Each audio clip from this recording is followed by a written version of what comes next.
Zuzi, jak se tyhle krásné kožené produkty čistí?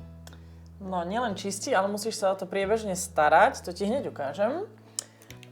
Poď so mnou, zober si špeciálny prostriedok, čo na to potrebujeme. Beru. Tak, budeme spolu, dobre? Zoberieš si hubičku, Mám. trošku pretrepeš a nanesieš trošičku, takto ako šľahačku. Super. A určite si prvýkrát skús na spodu, že či je všetko OK. Dobře, takže na spodku to vyzkouším. Aha. Áno. A keď je to OK, tak ideš vlastne po celom povrchu. Tenká vrstva. Nezabúdaš na kování. To můžu taky. Alebo na kovanie, áno. Aj tieto časti je veľmi dôležité vyčistiť.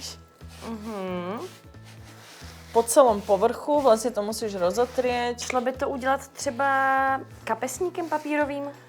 Práve, že na to treba dávať pozor a to nepoužívať, ale takáto hubička, takáto je fajn. Mně přijde skvělý, že ti díky tomu ty věci vydrží roky. Určite tá starostlivosť je na tom vidieť a až to teda uschne, tak máme takéto tašky, do ktorej to vložíš a vlastne to je taká ochranná taška, ktorej by sa to malo nosiť, aby sa to nepoškrábalo, aby sa tomu niečo nestalo, aby si na to doma nič nerozliala, takže v tejto taške je to safe.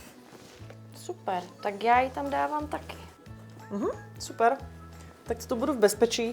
Ešte si môžeme vyčistiť peňaženky. Vlastne na peňaženku platí to isté, áno? Takže poriadne každý zárez vyčistiť tenkou vrstvou. Jo, dávám trošičku toho prostředku, stačí troška, že? Trošku, aby to nebolo too much, aby sa tam aby to vlastne doľahlo do všetkých kútov, ale zase, aby to tam nezostalo na jednom mieste toho hodne. Zase na kovanie pozor. Takže v tejto časti je dôležité to poriadne natrieť.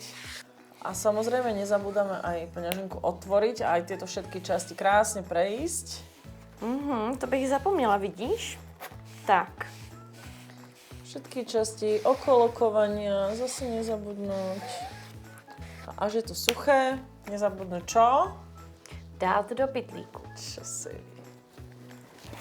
Tak, už to mám skoro taky. A je to Toto je paráda. starostlivosť o peňaženku. Tak, už viete, ako by ste vyčistili tento baťužek? Napište nám do komentářů pod videem.